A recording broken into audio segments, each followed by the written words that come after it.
Hello, so I have the study of self-regulation for technology, and I think what I have really helps with all these aspects of it.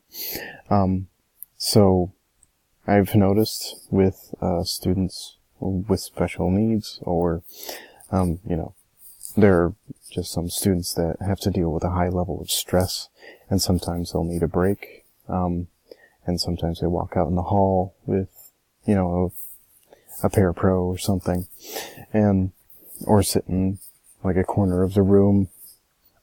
But this would be a really great way to help them, track their progress in those things instead of just kind of, going until they calm down. So this is the Inner Balance, monitor. And basically it's just a really cheap alternative to biofeedback, and it so you clip it on your ear, and it measures your heart rate. And they have two different versions of it. They have older versions, but here are the newer versions of it. So they have one that's just $129 that only works for iPhone and iPad, and they also have this new one that works with Android as well. So they talk a lot about how your heart and your brain communicate a lot, which makes sense. And what they try to achieve is they try to get whoever uses it to get to a point where their heart rate is nice and consistent. When you're stressed and when you are angry or, feeling all those negative feelings, your heart starts to get in an erratic heartbeat. And if you're able to get to a more consistent level, then you're able to actually concentrate. And what they have done in their studies is they have different levels of cohesion, or coherence rather.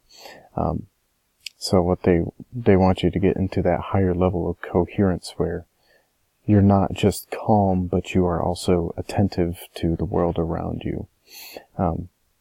And you kind of go into a meditative state, from just being really up there.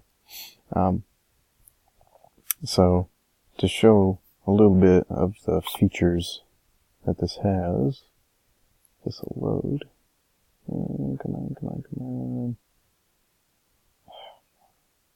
Okay, so this is, some of the features are like this right here. This is to help you regulate your breathing. So when it goes up, you breathe in. When it goes down, you breathe out. And this line up here is actually a representation of your heart rate. So what he's showing here is you can upload some pictures on there to help calm the student. Here is where you can really log like what's happening. So you'll see once it comes back up. So this is as much coherence as he was able to achieve, and how long he's been doing the session, and there are also certain achievements you can get, and that's what this is right here. And you can log like how you were feeling that day. There's like a page with different smiley faces, but you have this history where you can look back on and see, okay, I was able to calm down at this time, this day, and so on and so forth. It generally gets pretty good reviews. Checking the Google Play, it's kind of a mixed bag because you use a Bluetooth device instead of a corded device like you do with iPhone and iPad. Like you can see here, couldn't connect the sensor, but generally the people who were able to connect and didn't have those connectivity issues said that it really worked for them. Like Jeff Morrow here, it improved the qualities of my days, hours, minutes, and moments. That's a little probably extreme, but it definitely helps you see what's going on. And then you have Tash and Vic, who's got his own opinions about it. And yeah, it just kind of helps you regulate and helps you see that regulation.